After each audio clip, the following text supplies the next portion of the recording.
صائمون. ماذا تكلمت؟ تكلمت باللغة الجوية. ما هو اللغة؟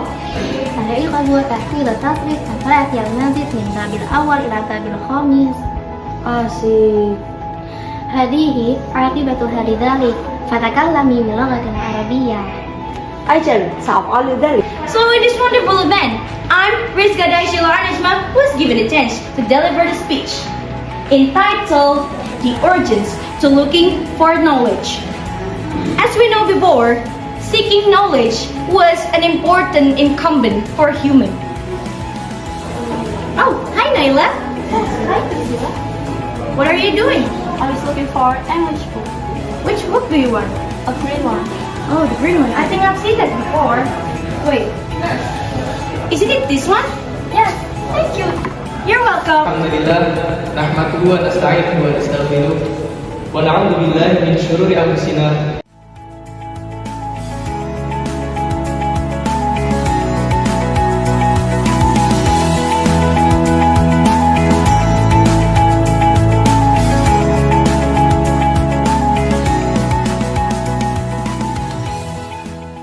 Anajma from Muhammadiyah Bunyam High School. And I'm right now was already 12th grade, which means that I'm in the last grade.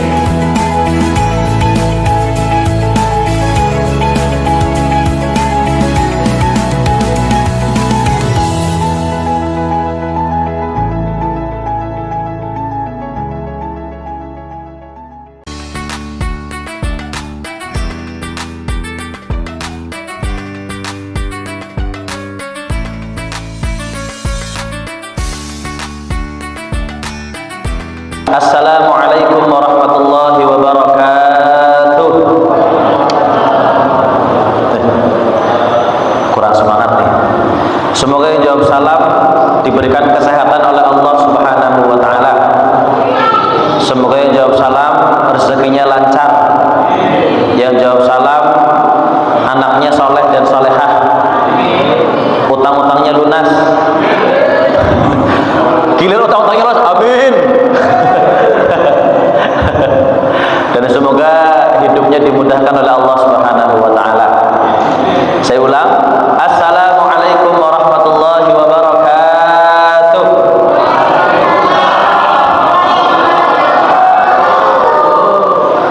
Alhamdulillah, alhamdulillahilladzi anzalal Qur'an hudan linnas wa bayyinatin minal huda wal furqan. Asyhadu an la ilaha illallah wa asyhadu anna Muhammadan abduhu wa rasuluhu alladzi ba'athahu bil haqqi basyiran wa nadhiran. Allahumma shalli ala Muhammad wa ala alihi wa sahbihi wa sallama tasliman katsiran. Yang saya hormati pimpinan cabang Muhammadiyah Banjarnegara, pimpinan cabang Aisyah, Nasihatul Aisyah, pemuda serta pimpinan ranting. Yang saya hormati para asatidah, sesepuh, bapak-bapak, ibu-ibu yang semoga semuanya dirahmati oleh Allah Subhanahu wa taala. Senantiasa kita bersyukur kepada Allah Subhanahu wa taala atas nikmat yang diberikan kepada kita berupa nikmat sehat, iman, Islam dan juga kesempatan. Alhamdulillah dengan kesempatan dari Allah Subhanahu wa taala kita bisa hadir di sini, kita bisa melaksanakan puasa Ramadan. Dan alhamdulillah kita bisa beribadah kepada Allah Subhanahu wa taala.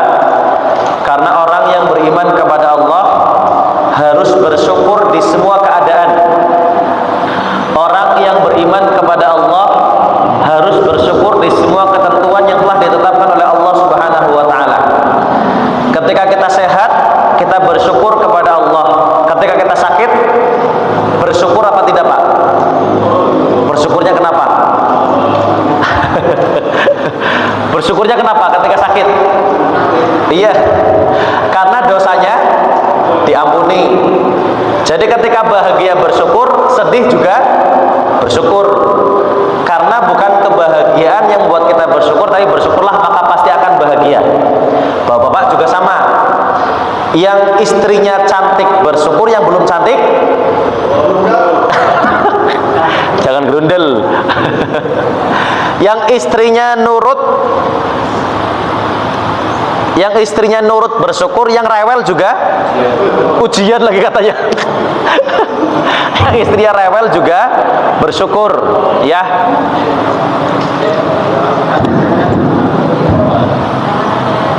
Jadi kita bersyukur kepada Allah di semua keadaan dan semua ketentuan. Ibu-ibu juga sama. Yang suaminya ganteng bersyukur, yang belum ganteng bersyukur gak, Bu? Jadi bersyukur itu tidak melihat kebahagiaan kita. Justru dengan bersyukur maka pasti akan bahagia. Karena orang yang bersyukur kepada Allah pasti dia semangat di dalam melaksanakan ibadah kepada Allah Subhanahu wa taala. Tetapi orang yang tidak banyak bersyukur, maka dia pasti akan banyak mengeluh dan malas beribadah kepada Allah. Contoh, di Banjarharjo ini makanan khasnya apa? Makanan khasnya apa? Sama nasi dengan Bumiayu. Oh sama, telur asin. Sogol. Bumiayu makanan khasnya sogol sama ketan pencok. Kalau di sini makanan khasnya lengko, ya, nasi lengko. Kalau misalkan tetangga kita jualan nasi lengko, di rumah ada 5 orang, dikasih nasi lengko 1. Biasanya kalau di rumah ada 5 orang dikasih nasi lengko 1, jenengan bersyukur atau malah mengeluh? Yakin? Biasanya kalau tetangganya jualan nasi lengko misalkan, kemudian kita dikasih nasi lengko cuma 1, padahal di rumah ada berapa orang? 5. Cukup gak dibagi 5? Kalau misalkan kita dikasih 1 buat 5 orang, biasanya kalau tidak bersyukur maka pasti keluar ucapan sudah tahu ada 5 orang, nasinya cuma 1.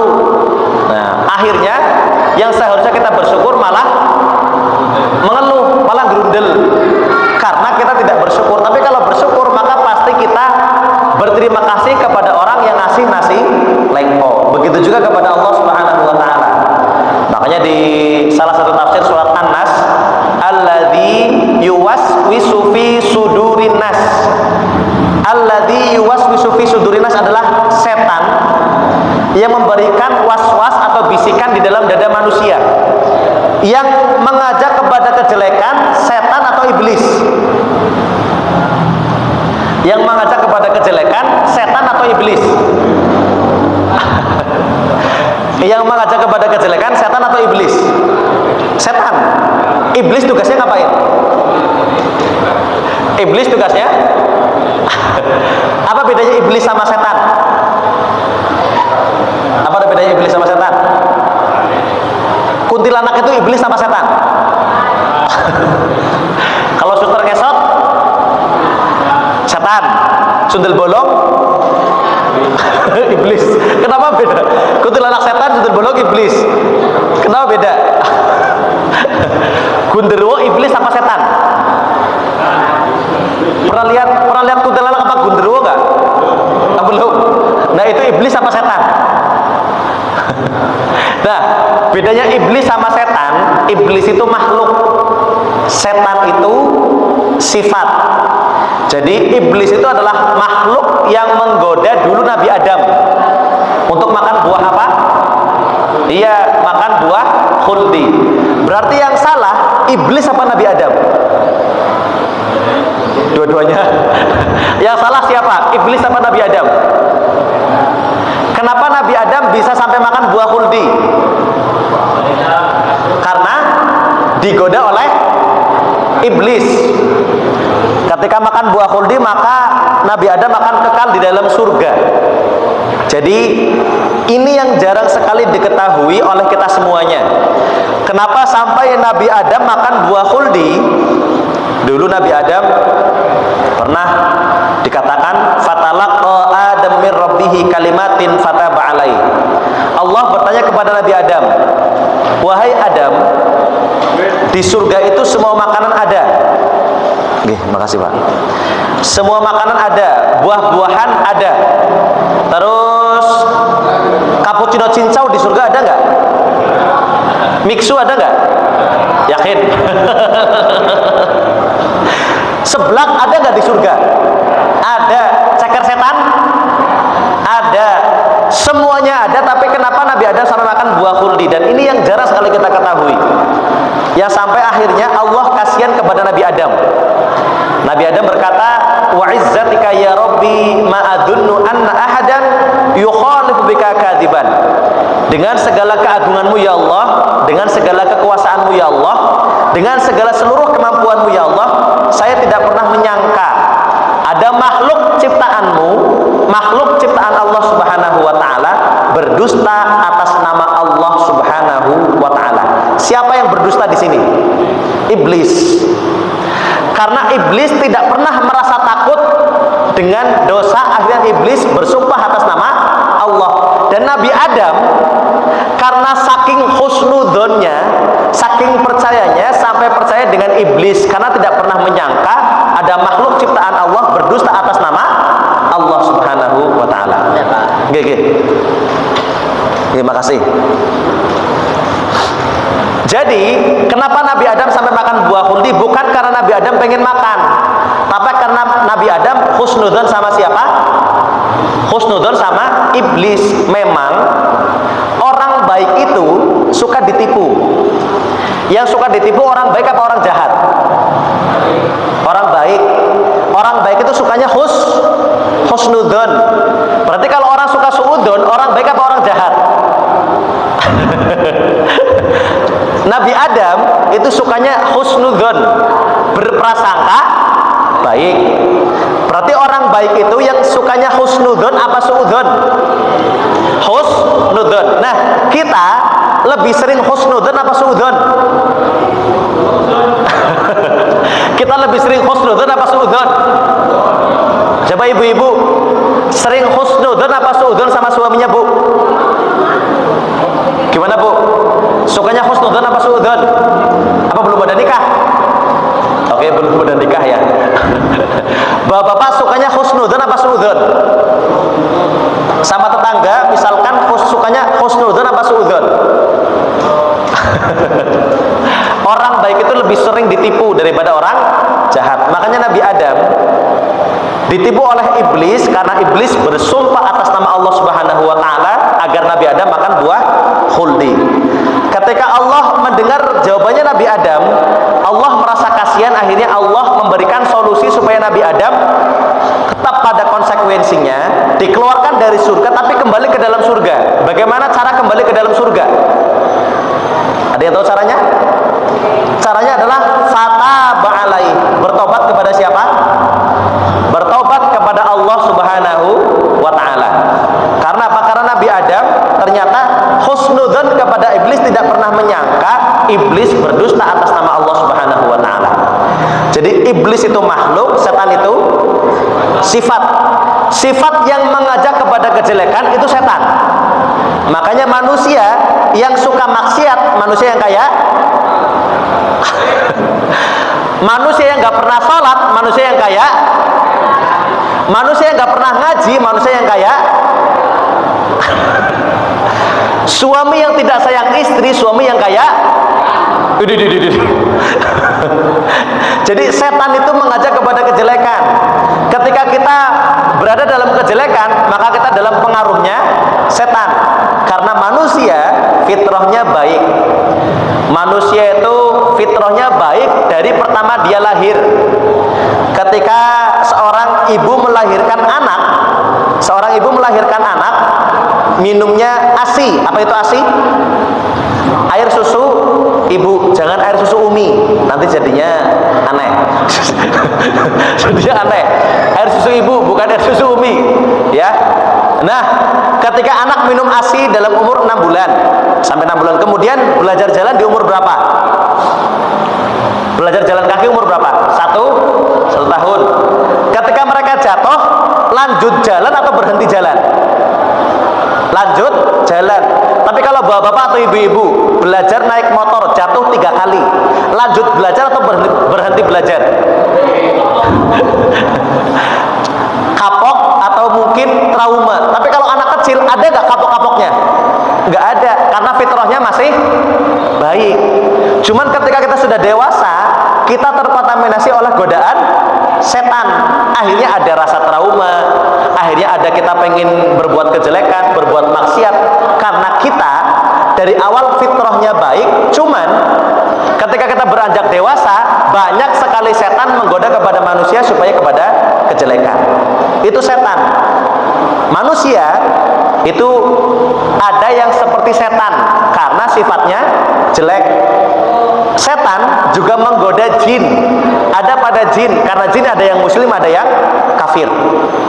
Jadi kita digoda oleh setan tidak hanya meninggalkan ibadah, tapi untuk tidak bersyukur kepada Allah Subhanahu wa ta'ala.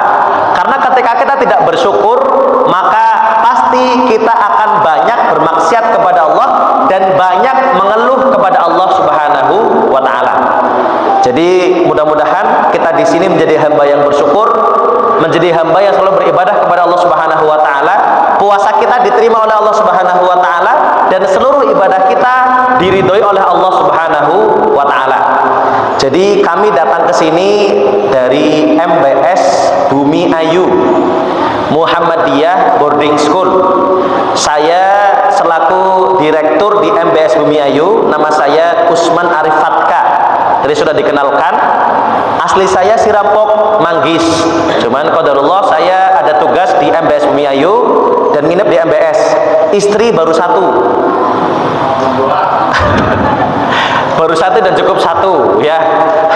Jadi saya tinggalnya di MBS selaku direktur, dan kami bersama dengan para asatid.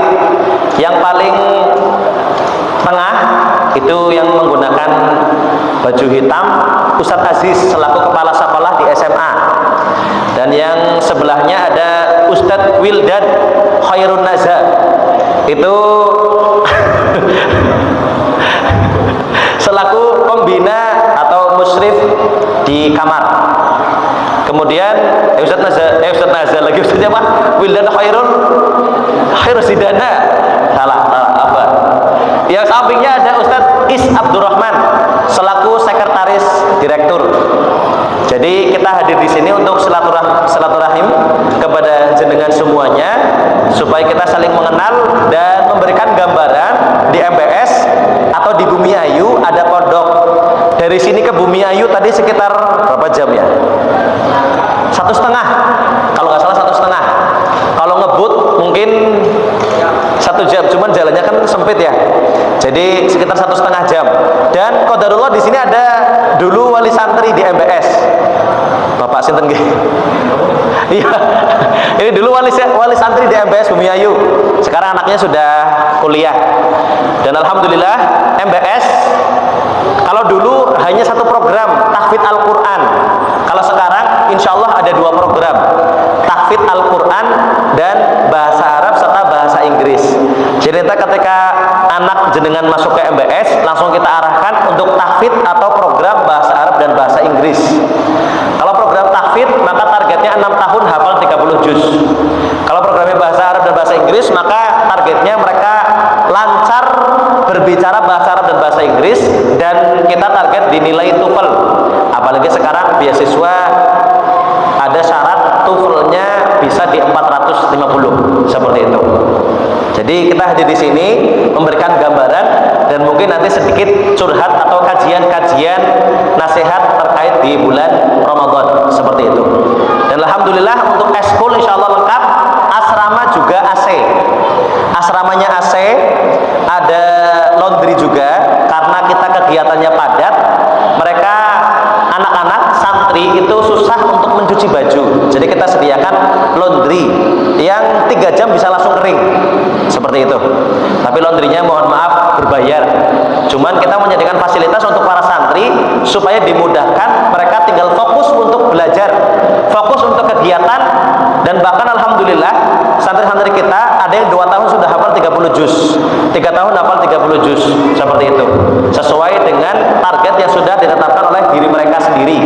Ada yang targetnya kadang-kadang sehari bisa 5 lembar, banyak. Jadi di MBS tidak hanya tahfidz dan bahasa Arab bahasa Inggris, tapi eskulnya ada robotik, ada tata boga, ada eskul TI, ada eskul videografi, fotografi, dan banyak. Makanya kita kesini memberikan gambaran. Monggo silakan kalau jenengan pengen survei kepengen datang ke MBS untuk mengetahui secara langsung, dipersilahkan.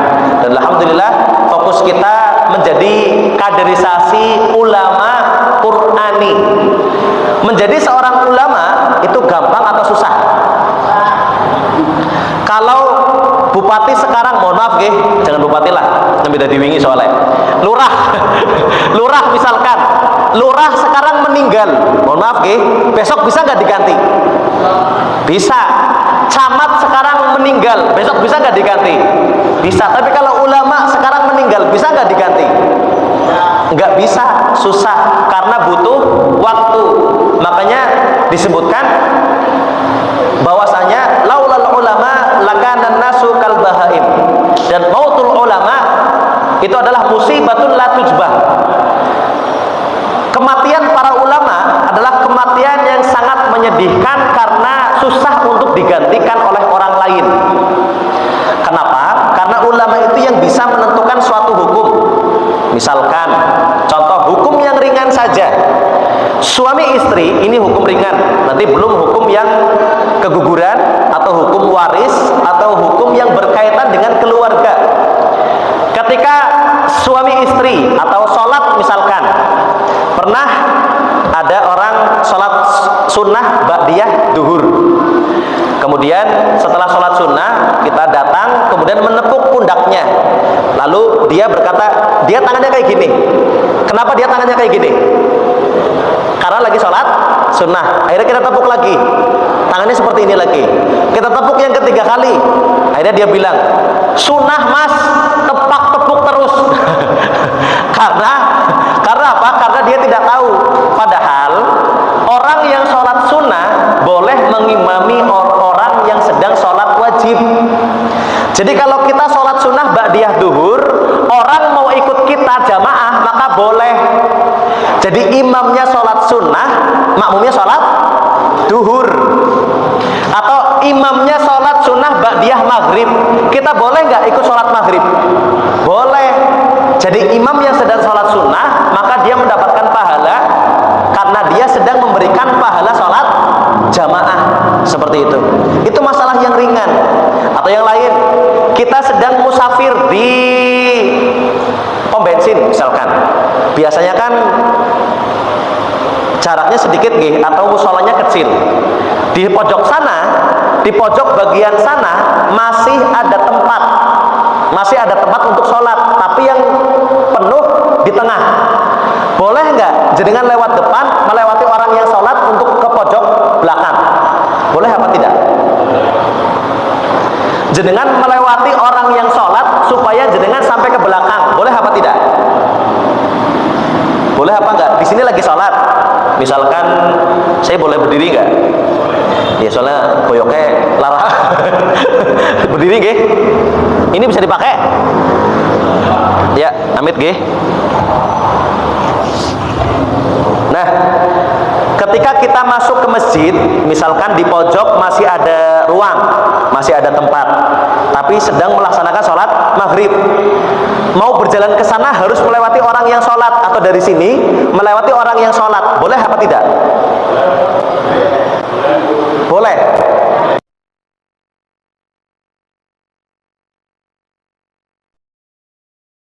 Ada lagi yang lain? Karena sholat? Ya, sholat berjamaah. Jadi perlu diketahui, ketika mohon maaf imam kentut tut misalkan, imam tetap di situ atau keluar? Kalau keluar berarti melewati siapa? Melewati makmum. Boleh apa tidak melewati makmum? Boleh. Karena sutratul imam sutratul makmum. Sutrohnya imam itu menjadi sutrohnya makmum. Jadi kalau ada orang yang lewat di depan makmum maka boleh. Yang tidak boleh lewat di depan imam. Nah, jadi ketika jenengan mau pergi ke pojok kanan atau pojok kiri, maka jenengan boleh, karena sutrohnya orang yang berjamaah ada di makmum, ada imam. Imam yang tidak boleh lewat di depan imam. Tapi kalau lewat di depan makmum boleh apa tidak? Boleh.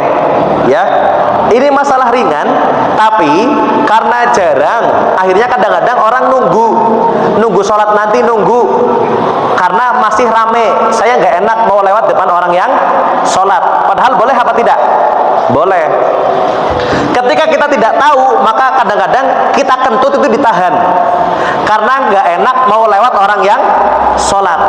Nah, jadi perlu diketahui, sutroh atau pembatas orang yang sedang sholat jamaah itu di makmum atau di imam? Imam. Ketika imam kentut, makmum batal apa tidak? Yang batal siapa? Imam. Makmum tidak batal. Ini yang menjadi dalil bahwasanya ketika imam batal, makmum tidak batal. Makanya imam dan makmum niatnya boleh berbeda. Jadi kalau imamnya sholat sunnah, ada orang yang lagi sholat sunnah, jenengan masbuk, misalkan masbuk sholat maghrib, jenengan masuk langsung di sampingnya orang yang sedang sholat sunnah, boleh apa tidak? Boleh, karena kita mengambil atau mencari pahala sholat berjamaah. Ini salah satu contoh ringan yang mana kita membutuhkan sekali seorang ulama, karena ulama itu adalah ibanatul hukmi, yang bisa menentukan suatu hukum. Contoh yang lain, misalkan suami istri bersentuhan, batal apa tidak? Suami istri setelah wudhu bersentuhan, batal apa tidak? Batal enggak? Karena kenapa enggak batal? Muhrim. Ada yang berpendapat batal? Ada. Di sini ada yang pendapat batal enggak? Jenengan kalau mau ke masjid pamitan sama istri dulu? Enggak, Pak. Pamitan enggak sama istrinya? Enggak pamitan. Ibu-ibu kalau suaminya mau pergi ke masjid pamitan enggak sama jenengan, Bu? Enggak pamitan? Oh, enggak. Nah, kalau saliman atau salim sama istri batal apa tidak setelah wudhu? Karena muhrim. Adik dan kakak, saya bersentuhan sama ibu, jenengan sentuhan sama ibu, batal apa tidak? Tidak, karena muhrim atau mahram. Jenengan sentuhan sama bibi, batal apa tidak? Bibi itu adiknya ibu atau adiknya bapak, batal apa tidak? Tidak batal. Kenapa? Jadi mahramnya kita itu saudara kandung atau saudari kandung, kemudian orang tua, kakek dan nenek, sama siapa lagi? Keponakan.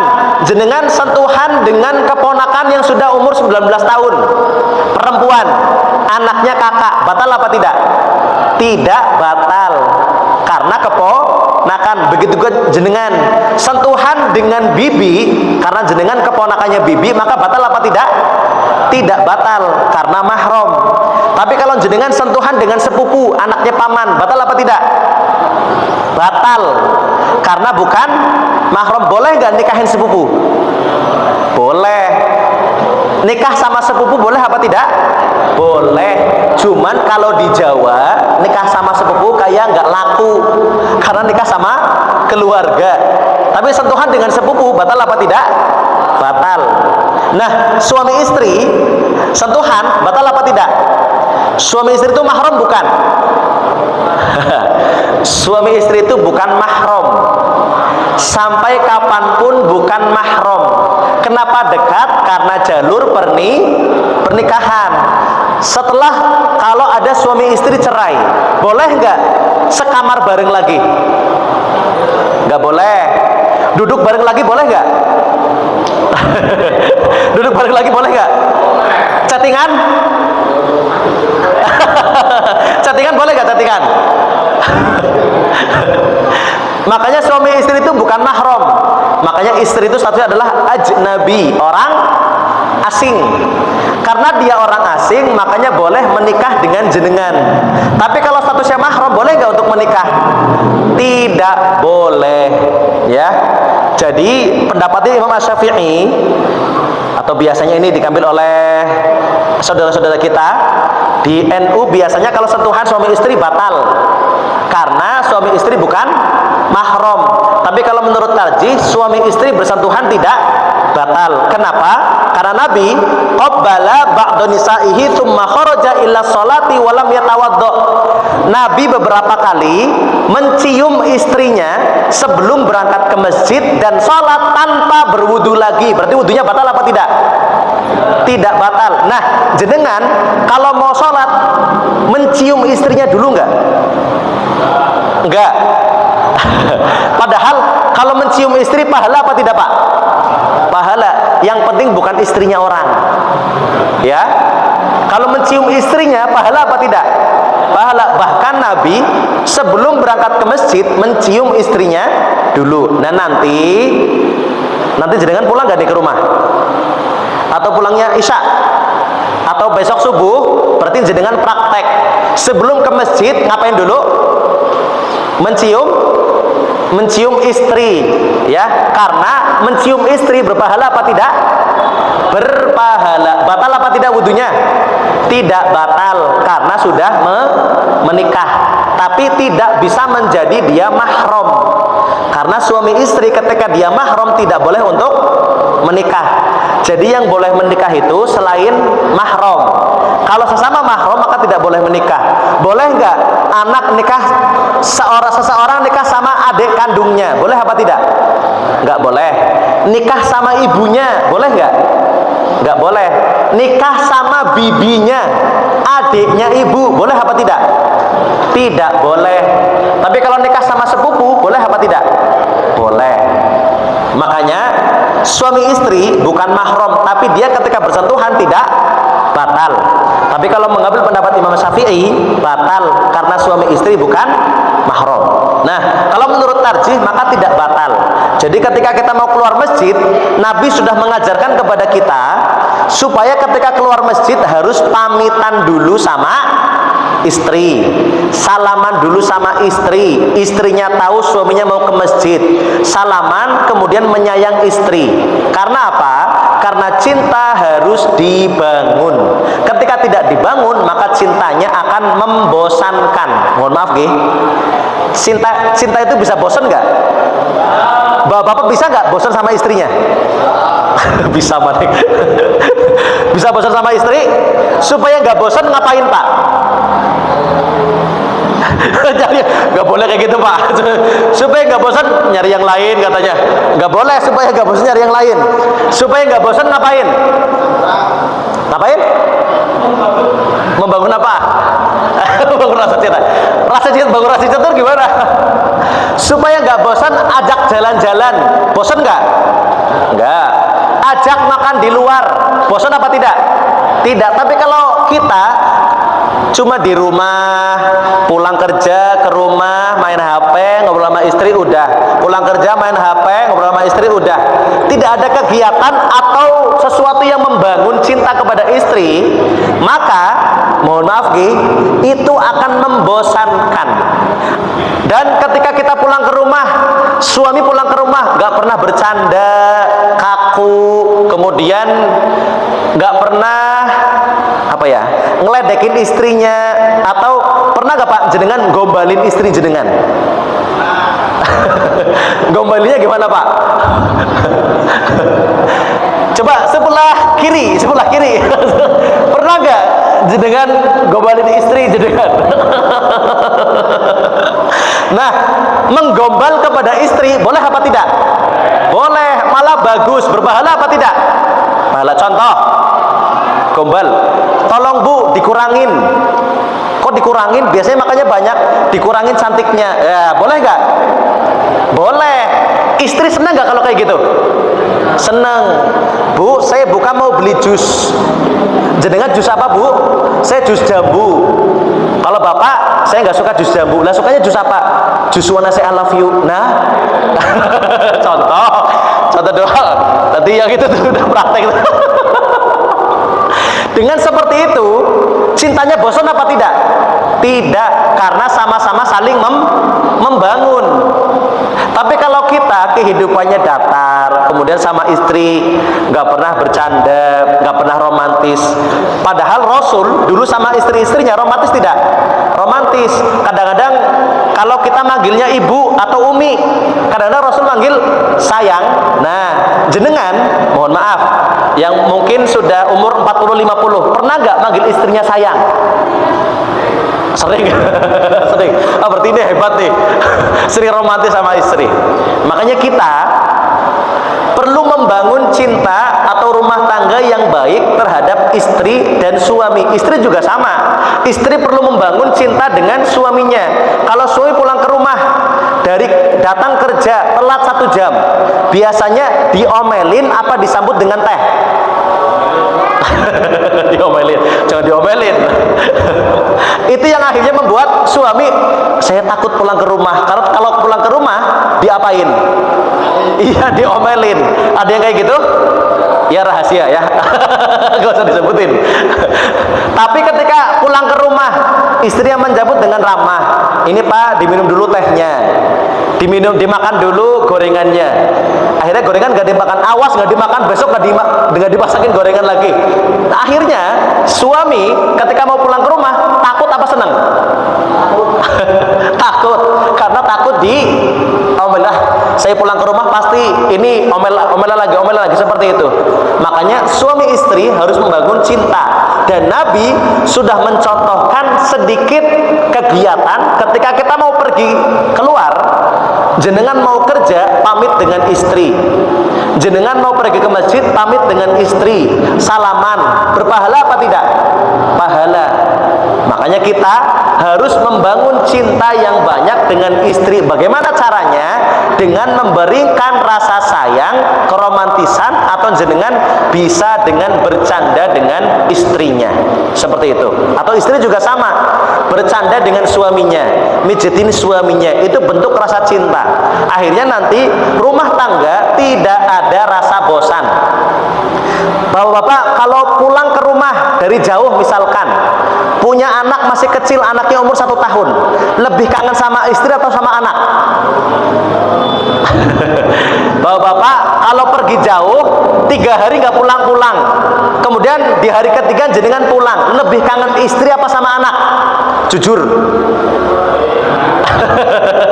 Sama siapa? Sama anak. Anak masih kecil itu biasanya itu keinget terus di pikiran. Tapi kalau kita pulang ke rumah, baru pulang assalamualaikum langsung ngomong, saya kangen banget sama anak saya. Istrinya cemburu nggak Pak? Cemburu. Padahal anak sudah ngerti belum rasa kangennya bapak? Belum ngerti. Makanya ide yang paling ideal, ngomong kangen ke istri apa ke anak dulu? Yang paling bagus ngomong kangen ke istri apa ke anak dulu? Ke istri dulu, karena yang sudah tahu istri atau anak? Istri. Ketika kita membahagiakan istri, istri senang gak ngurus anak? Senang. Kenapa istri banyak mengeluh ngurus anak? Karena tidak dibahagiakan oleh suami. Itu sedikit tips and tricks. Kalau jenengan datang ke rumah yang dipeluk misalkan istri dulu, istrinya seneng nggak? Seneng. Tapi kalau yang dipeluk anaknya dulu, lama lagi, akhirnya istri, oh saya udah ngurus anak capek-capek, yang dipeluk hanya anak. Akhirnya istri menganggap suami lebih sayang ke anak daripada ke istri. Makanya nanti bapak yang ada di sini, mungkin yang ada istrinya di belakang, ketika pulang ke rumah, kita membahagiakan siapa dulu? Istri dulu, baru anak. Apalagi anaknya masih kecil, anak kecil itu belum tahu Pak. Setelah kita membahagiakan istri, baru membahagiakan anak. Karena istri yang merawat anak. Kalau istrinya bad mood, istrinya males, nanti kasihan anaknya. Ujung-ujungnya anaknya diomelin, anak-anaknya dibiarin. Kalau dia males makan, dibiarin, biarin bapaknya aja lebih sayang ke kamu daripada ke saya. Nah, seperti itu. Makanya kita sebagai seorang muslim bisa mencontoh apa yang sudah dilakukan oleh Nabi kita Muhammad sallallahu alaihi wasallam. Dan ini pentingnya kebutuhan kita dengan para ulama. Karena membangun ulama itu lebih susah daripada membangun kepala daerah atau membangun lurah atau atau membangun camat yang memimpin sebuah kecamatan. Ya, jadi kalau ulama musibatun la tujbah, ulama meninggal digantikannya tidak bisa 1 hari 2 hari, mungkin bertahun-tahun. Makanya kita sebisa mungkin bisa memberikan penguatan kepada anak-anak kita, terutama penguatan agama. Karena kalau anak kita ketika minta HP dikasih HP, tidak pernah diajarkan rasa sopan, tidak pernah diajarkan agama. Lebih sayang sama HP apa sama orang tua? Sama HP. Anak dikasih motor, lebih sayang motor apa sama orang tuanya? Sama motornya. Ketika orang tuanya meninggal, dia ingat gak buat doain orang tuanya? Gak akan ingat. Makanya pentingnya ilmu agama, supaya kita membina anak kita sesuai dengan apa yang sudah ditentukan oleh Nabi kita. Ketika mereka dikuatkan dengan ilmu agama, mereka akan sayang dengan orang tuanya. Anak yang sudah paham ilmu agama, anak yang dekat dengan Al-Quran, dia tidak akan tega durhaka sama orang tua. Anak yang sudah paham ilmu agama, dia tidak akan rela mengucapkan kata-kata kotor kepada orang tua. Anak yang paham ilmu agama, mereka tidak mungkin lebih sayang sama HP-nya daripada sama orang tuanya. Tapi sekarang kita buktikan, anak-anak kita bangun tidur ingetnya HP apa orang tua? HP. Suami bangun tidur ingetnya istri apa inget HP? Inget istri apa inget HP-nya? Iya, kalau inget HP karena masang alarm ya Pak. Jadi nggak apa-apa ya. Jadi kita saja sebagai orang tua itu sering tergoda atau teralihkan oleh handphone, apalagi anak. Makanya penting sekali pendidikan agama, pendidikan moral kepada anak-anak kita, supaya anak tidak sayang dengan fasilitas, tapi anak sayang dengan orang tua. Anak dikasih motor, ketika agamanya bagus, maka anak tidak akan sayang dengan motornya. Anak akan sayang dengan orang tuanya. Ketika kita meninggal dalam keadaan yang tenang, karena kita meninggalkan anak yang soleh, bisa mendoakan kita ketika sudah meninggal. Seperti itu ya. Jadi kita bisa bersyukur kepada Allah supaya kita semangat dalam beribadah, dan kemudian kita bisa mengkader anak-anak kita supaya mereka bisa paham ilmu agama, bisa dekat dengan Al-Quran, bisa dekat dengan Allah Subhanahu wa ta'ala. Apalagi baca Quran. Baca Quran wajib apa sunnah? Baca Quran wajib apa sunnah? Wajib. Boleh nggak baca Quran dititipkan sama Pak Lurah? Pak Lurah, saya nitip baca surat Al-Baqarah, boleh nggak? Nggak boleh. Jenengan nitip sholat duhur sama Pak Lurah, boleh nggak? Pak Lurah, saya nitip sholat duhur, boleh nggak? Nggak boleh. Sama seperti baca Quran. Makanya baca Quran hukumnya wajib, tidak boleh dititipkan. Dan belajar baca Quran gampang atau susah? Belajar baca Quran gampang apa susah? Gampang, karena Al-Quran tidak butuh profesi. Anak TK bisa nggak baca Quran? Bisa. Anak SD, SMP, mbah-mbah yang sudah tua bisa nggak baca Quran? Ini menunjukkan Al-Quran mudah untuk dipelajari dan dihafalkan. Makanya kalau kita melihat anak-anak kita punya anak belum bisa baca Quran, segera ajarkan mereka baca Quran, karena apalagi yang anaknya laki-laki, karena nanti mereka menjadi imam di dalam keluarga, dan ketika sholat membaca Al-Quran. Jadi baca Quran hukumnya wajib. Jadi kita memiliki kebutuhan kepada seorang ulama, dan kita punya tanggung jawab mendidik anak-anak kita supaya bisa paham ilmu agama, dan mudah-mudahan anak-anak kita semuanya bisa menjadi anak yang soleh dan solehah, berbakti kepada kedua orang tua, dan mendoakan kita semuanya ketika kita sudah meninggal. Mungkin itu saja dapat saya sampaikan, karena sudah jam 6, 4 menit lagi buka. Silakan jenengan yang mau wudhu persiapan untuk sholat maghrib. Dan saya ucapkan mohon maaf sebanyak-banyaknya apabila ada salah-salah kata, apalagi menyinggung jenengan. Tadi membahas suami dan istri. Kalau menyinggung mohon dimaafkan, dan terima kasih atas segala perhatian. Kami dari MBS Bumi Ayu, kalau jenengan pengen main atau pengen memondokkan anak, insya Allah MBS Bumi Ayu siap dengan 2 program dan eskul sebagai bentuk pengembangan skill anak-anak kita semuanya. Dan semoga kita selalu istiqomah di dalam mendidik anak-anak kita, dan kita semuanya bertemu dalam surga Allah Subhanahu wa taala. Sekian dari saya, wallahu a'lam bishawab. Wassalamualaikum warahmatullahi wabarakatuh.